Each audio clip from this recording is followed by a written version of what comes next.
It is Saturday and I am in the office. My son had a early hockey game today and it was a home game, so I had the ability to get into the office to knock out a few things for a busy week coming up, as always for our firm in New Jersey and Pennsylvania. Now it is Saturday, but it's often the busiest time for our firm because we found that a lot of our calls do come in on Saturdays and Sundays and especially Friday nights. And that is because most of our cases begin with a traffic stop and people are out and about both in New Jersey and Pennsylvania, and most criminal cases begin there. And we focus a lot of our content, a lot of our videos on traffic, not traffic offenses, but I have written some blogs on traffic offenses like reckless driving, careless driving, but really what happens following the initial stop. And that initial stop forms the basis for a lot of motions to suppress evidence, which is often the strongest defense tool in possessory crimes like narcotics or illegal guns or firearms. And really, that's why we focus a lot of our attention there. Now, if that's said, in addition, a lot of traffic offenses lead to potential DWIs. And I give my weekend advice all the time, and I give my search and seizure advice all the time, because again, you want to put yourself in a position, if you are arrested, to be in the strongest defense position. I'm not telling people to argue with police, and people have pointed to the Tyreek Hill case. I think he handled it in the worst possible manner that a person could handle the case. People have taken his side, and I'm not taking sides here, but I'm not taking the side of the police officer. I think they weren't acting appropriately, taking him out of the car like that in that manner. I think that him not rolling down the window and being a little more engaging with the officer would have caused things to go a lot better. I always advise my client to be polite, be respectful to police, and I don't think Mr. Hill was. There's some talk that he didn't want people to see him, but you're stopped by police. It's a really nice car. People are just going to be looking, and the fact that you're being stopped for speeding or some type of driving isn't the worst thing in the world. It happens to everybody, and I really don't think that the press coverage of it would have been anything negative. It was simply a car stop, and if anything, it probably would have just been over with had he just handed the officer his license. It obviously escalated, and I don't think the officer acted correctly either in the manner that they were treating him once they knew who he was. But to be very honest with you, I've had clients with those types of interactions with police, and if you're in a car with tinted windows and you roll the window up, the officer is going to be fearful of what could happen next. And that's very logical.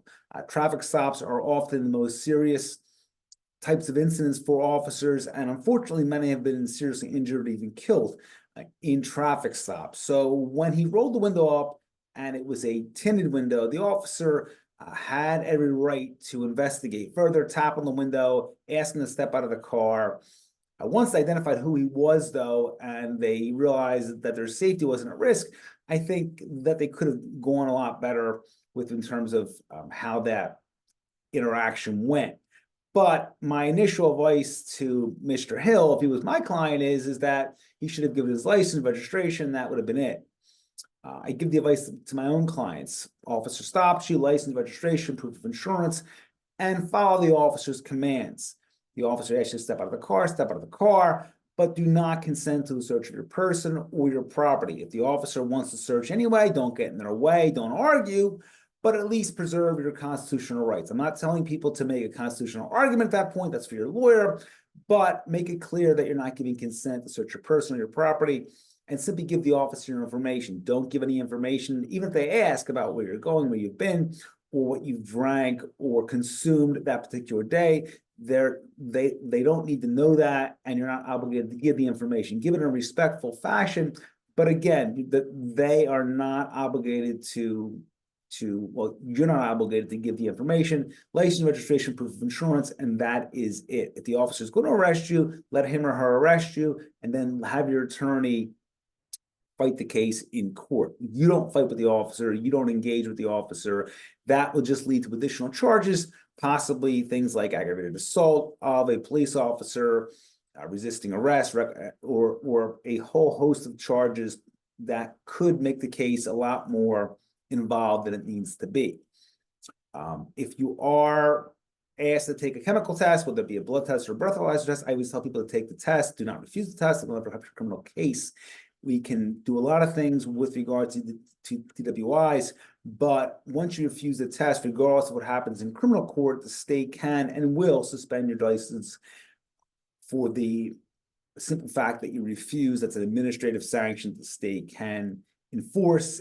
Driving is a privilege, not a right. Finally, if the police find something in the car, there is, again, no obligation to make a statement. The officer says, whose gun is this, or whose substance is this? You are not obligated to make a statement. The officer says, well, if you just come clean, I'll go easy on you.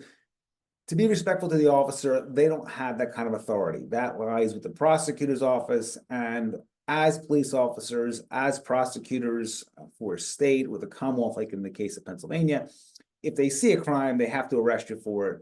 And they're simply not allowed to just ignore something. So as far as them telling you, we'll go easy on you, that's not going to be the case. Again, be respectful, be polite, but assert your constitutional rights in that manner, and it will put you in the best possible position. If you have questions, 215-755-9000 in Pennsylvania, 856-793-7429 in New Jersey, the website, GamboneLaw.com. As always, a tremendous resource for you and your family. All of my books, my blogs, my videos are available there in one convenient format. At this point, we have over 1,000 blogs, hundreds of videos. We have a lot of content available, downloadable books. We make it all available at no cost to our clients because we believe that an educated client and their families are in the best possible position to receive great result in their case. But once again, if you have questions, 215-755-9000 in Pennsylvania, 856-793-7429 in New Jersey. Have a great Saturday. Enjoy it responsibly, enjoy it safely, and I'll talk to you all very soon.